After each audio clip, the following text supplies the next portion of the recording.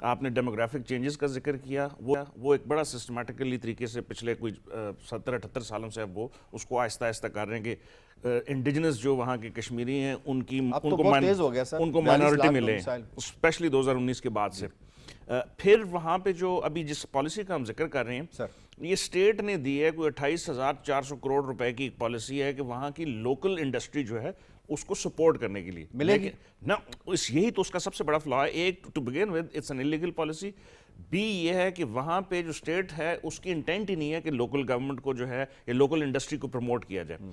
وہاں پہ جو پالیسی تھی اس میں تھا کہ جو لوکل انڈسٹری ہے اس کو 15% پریفرنس ملے گی گورنمنٹ کی پروکیورمنٹ میں، اور اس پالیسی نے آ کے جو ابھی لیٹسٹ نئی پالیسی آئی ہے، ایک اوور لیپنگ پالیسی آ گئی ہے۔ ایک پالیسی تھی جو 2021 سے 2030 تک کی تھی، ایک پالیسی ہے جو 2019 سے لے کے 2030 تک ہے، تو یہ دونوں پالیسیز آپس میں ایک دوسرے کو کانٹرڈکٹ کرتی ہیں۔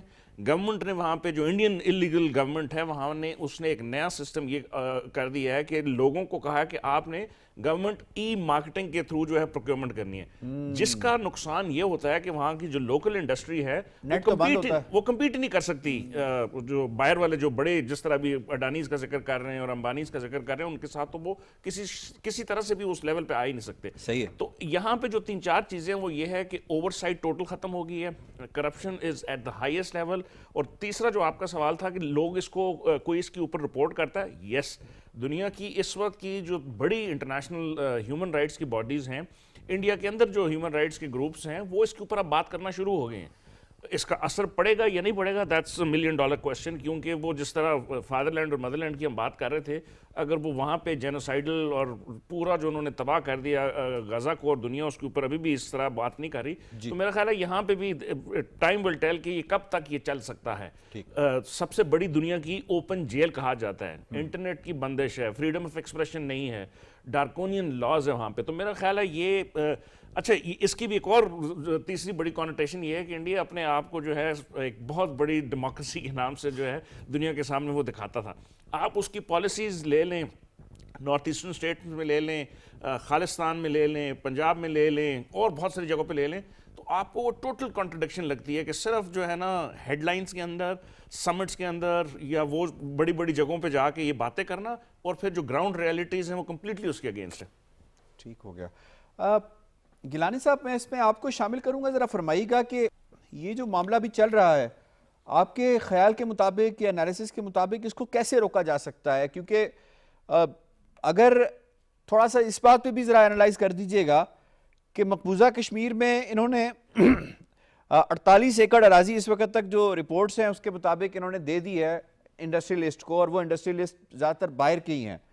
اگر تو یہ انڈسٹریز لگتی، لوگوں کو روزگار ملتا، تو مقبوضہ کشمیر کے حالات میں کیا کوئی تبدیلی واقع ہوئی ہے؟ اگر اتنی زمین انہوں نے دے دی، ایک طرف سے یہ زمین دی جا رہے ہیں لوگوں کو، اس کو الاٹ کیے جا رہے ہیں، دوسری طرف سے یہ فرما دیجئے گا کہ وہاں پہ گراؤنڈ ریالٹیز کیا بدلی ہیں، اور تیسری طرف اگر نہیں بدلی تو اسے روکا کیسے جا سکتا ہے؟ دیکھیے یاسر، اس حوالے سے ہمیں ایک بنیادی سوال جو ہے اس کا جواب دینا زیادہ ضروری ہوگا کہ کیا ہندوستان کی جو پالیسیز ہیں وہ مقبوضہ جموں و کشمیر میں کشمیر فرینڈلی ہیں، یا پھر وہ آکوپیشن اسٹرینتھن کرنے کے لیے ہیں۔ ابھی اگر ہم بات کرتے ہیں تو کچھ عرصہ پہلے ہی وہ G20 سمٹ کی جس طرح سے ڈھول پیٹے گئے تھے، اور مال آف سری نگر کی بات کی گئی تھی کہ FDIs جو ہیں وہ 50,000 کروڑ سے بھی زیادہ اب اس وقت جموں و کشمیر کے اندر آئیں گی، تو یہ وہاں کے لیفٹیننٹ گورنر کی اسٹیٹمنٹس ہیں۔ لیکن ابھی تک ہمیں جو چیز ایک نظر آ رہی ہے وہ یہ نظر آ رہی ہے کہ وہ آن پیپرز ڈومیسائل دیتے چلے جا رہے ہیں، لیکن گراؤنڈ پہ ابھی تک وہ اس طرح سے لوگوں کو بسا نہیں پائے، اور یہ جو بسانے کا ایک سیٹلر کلونیلزم، لیکن سر لینڈ تو الاٹ کر چکے ہیں نا، لینڈ تو یہ 48-50 ایکڑ اراضی، اور پھر یہ تو الاٹ کر چکے ہیں نا۔ بالکل ایسا ہی ہے کہ اس وقت چونکہ وہ لوگ نہیں بسا پائے، تو جو لوگ وہاں آلریڈی بس رہے ہیں ان لوگوں کو نکالنے کے لیے ان کے پاس ایک واحد یہی رستہ رہ جاتا ہے۔ صرف یہی نہیں، میں اس کو تھوڑا سا مزید ایکسٹینڈ کرتا ہوں۔ آپ یہ جانتے ہیں کہ وہاں لینڈ گریبنگ جو ہے ان کشمیری حریت پسندوں کے حوالے سے، کشمیری رہنماؤں کے حوالے سے بھی کی جا رہی ہے، جس کا ذرا سا بھی اس کشمیر کی تحریک آزادی میں ایک سوچ بھی اگر شامل ہو تو اس کے گھر کو، اس کی زمین کو، اس سے جڑے ہوئے کسی بھی قسم کے ایک فزیکل ایسٹ کو فوری طور پہ NIA